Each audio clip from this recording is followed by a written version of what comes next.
Bismillahir Rahmanir Rahim. The skin, like the gut and the lungs, is located at the interface between the environment and an organism, where the epithelial immune microenvironment provides both constant defense and situation-specific protective responses.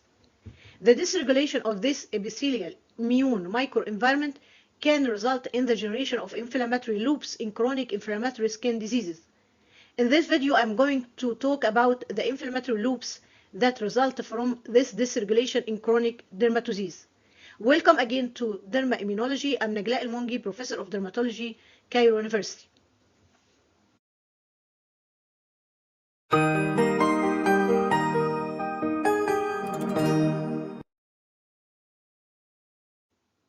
Here is my main reference in this video: inflammatory loops in the epithelial immune microenvironment of the skin and skin appendages in chronic inflammatory diseases, that was published in Frontiers Immunology 2023, September 2023. The epithelial immune microenvironment includes 5 essential elements: microbial flora, barrier, epithelial cells, immune cells, peripheral nerve endings. The interplay of these elements provides defense against external threats, and dysregulation of this balance can lead to chronic inflammatory diseases. In this video, I'm going to talk about the role of the epithelial immune microenvironment in atopic dermatitis, psoriasis, systemic lupus erythematosus, alopecia areata, and acne vulgaris. Atopic dermatitis is characterized by chronic pruritic eczematous lesions, elevated serum IgE levels, predominant Staph aureus colonization, and the blockage of interleukin-4 or interleukin-13 is highly effective, indicating that T helper 2 type inflammation is essential in its pathogenesis. There are 2 inflammatory loops that drive type 2 epithelial immune microenvironment in atopic dermatitis. The first is a positive feedback loop between keratinocytes and immune cells. Keratinocytes release type 2 epithelial mediators such as thymic stromal lymphopoietin, interleukin-33, granulocyte macrophage colony stimulating factor, and interleukin-25. On the other side, type 2 cytokines like interleukin-4 and interleukin-13 produced by immune cells activate keratinocytes through interleukin-4, interleukin-13 receptors. The other factor is a positive feedback loop involving dysbiosis of the microbial flora and the peripheral nerve sensing of itch. Impaired skin barrier formation leads to a dysbiosis in the atopic dermatitis dominated by Staphylococcus aureus. This bacterium activates type 2 immune responses. Additionally, interleukin-4 and interleukin-13 directly impair barrier formation through their receptors in keratinocytes, while several type 2 cytokines indirectly damage the skin barrier by activating sensory nerve endings via receptors for interleukin-4, interleukin-13, interleukin-31, interleukin-33, and thymic stromal lymphopoietin, resulting in pruritus and subsequent scratching behavior. Also, additional activation of G protein-coupled receptors and ion channels in sensory nerve endings might contribute to the itch-scratch cycle in atopic dermatitis. As regard the role of sensory nerves in atopic dermatitis, the itch-scratch cycle or the unending loop, we have interleukin-4, interleukin-13, interleukin-31 and 33, and thymic stromal lymphopoietin trigger itch in sensory nerves. Also, interleukin-31 from immune cells releases brain-derived natriuretic peptide, which activates keratinocytes, further impairing the skin barrier. Also, basophils contribute to chronic itch and itch flares. Keratinocytes play an important role in driving the inflammatory loop of type 2 inflammation in atopic dermatitis. Long-term treatment with the interleukin-4 receptor antagonist blocker normalizes transcriptomic dysregulation in keratinocytes. However, persistent activation of dendritic cells and T lymphocytes suggests a broader impact on the epithelial immune microenvironment in atopic dermatitis. As regards psoriasis, psoriasis is characterized by red scaly papules and plaques.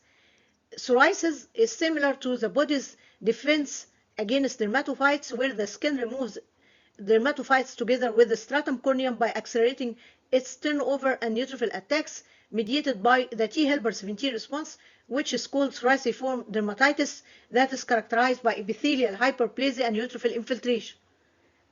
In psoriasis, there is a single inflammatory loop between epithelial and immune cells, which is the interleukin 23 interleukin 17 axis that drives type 17 epithelial immune microenvironment. As regard the role of skin microbiota in psoriasis, Candida albicans can initiate a type 17 response via TRPV1 sensory nerves. Also, microbiota-induced Staph aureus specific T17 cells can accelerate sensory neuron regeneration.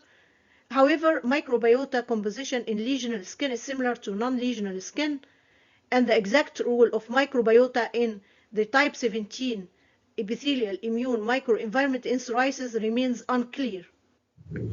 In systemic lupus erythematosus, netosis is a key player in its pathogenesis. Netosis means the program of formation of neutrophil extracellular traps, which consists of modified chromatin decorated with bactericidal proteins from granules and cytoplasm. The initial trigger probably involves recognition of self or foreign molecules, especially nucleic acids, by innate sensors. As I have just said, systemic lupus erythematosus patients have increased netosis. NETs stimulate plasmacytoid dendritic cells to produce type 1 interferon via toll-like receptor 7 and 9. Type 1 interferon promotes a type 17 immune response and further netosis.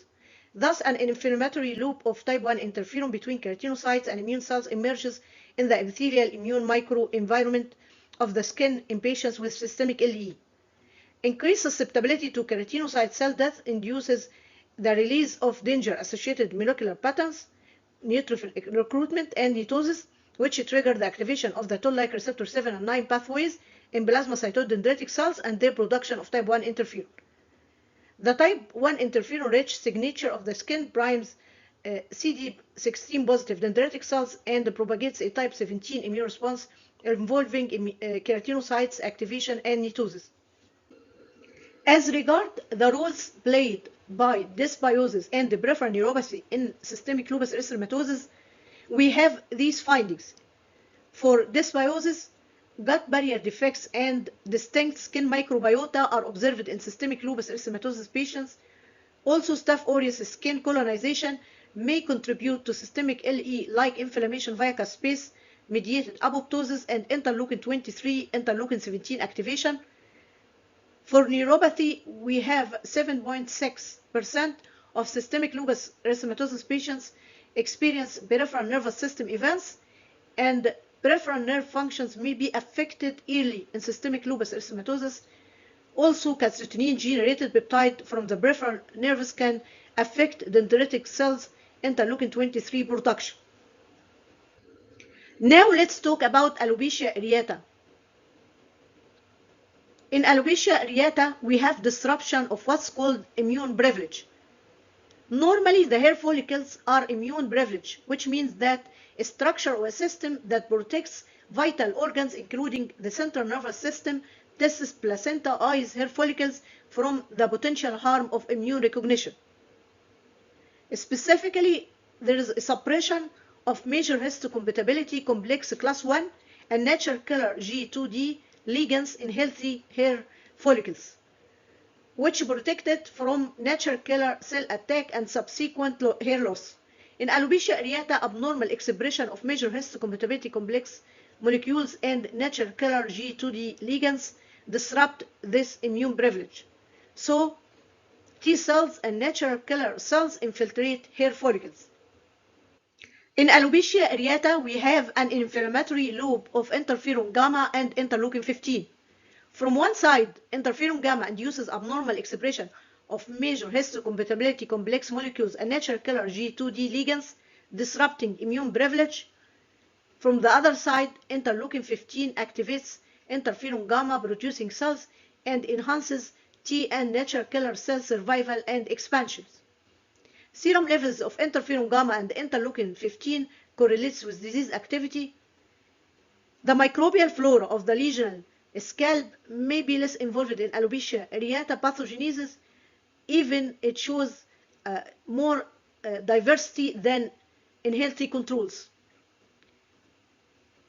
In alopecia areata the scalp shows defective C fiber sensory perception. However, the involvement of the sensory nerves in the epithelial immune microenvironment of the patients with alopecia areata remains largely unknown. The interferon gamma pathway depends on JAK1/2, while interleukin-15 pathway depends on JAK1/3. So JAK inhibitors selective for JAK1/3 show promise in treating alopecia areata. These inhibitors effectively block the inflammatory loop in epithelial immune microenvironment in alopecia areata. Now let's talk about the epithelial immune microenvironment in acne vulgaris. Acne involves the pilosebaceous unit, where the main factors are hormonal influence on sebum production and composition, follicular hyperkeratosis, inflammation involving Cutibacterium acnes. Comedo formation is a critical event in acne pathogenesis. As regards the role of hormones and sebum in acne, androgens stimulate sebum production by sebaceous glands. Sebum composition is altered in acne, whereas there is reduced essential fatty acids and increased monounsaturated fatty acids and lipoperoxides. The role of Cutibacterium acnes in acne. Cutibacterium acnes is a commensal organism in the pilosebaceous unit. Cutibacterium acnes activates toll-like receptor 2 and 4 and node-like receptor B3 inflammasome, inducing pro-inflammatory mediators. Cutibacterium acnes promotes T helper 17 and T1 response, contributing to inflammation. As regards the role of peripheral nerves in acne, sebaceous glands express receptors for neuropeptides. Neuropeptide activation affects sebocyte function, and the expression of substance P and its degrading enzyme are elevated in acne. As a conclusion, the epithelium is the first line of defense that orchestrates the immune response. Epithelial immune microenvironment provides a framework for understanding the pathogenesis of chronic skin diseases. Type 2 epithelial immune microenvironment in atopic dermatitis, type 17 epithelial immune microenvironment in psoriasis, and type 1 interferon loop in systemic lupus erythematosus highlight disease-specific epithelial immune microenvironment patterns. The epithelial immune microenvironment simplifies the understanding of complex diseases, and targeting disease-specific interactions within the epithelial immune microenvironment carries promise for new therapies. Lastly, I hope that you enjoyed this video, and I'm reminding you again to subscribe to the channel and activating the alarming bell, and thank you.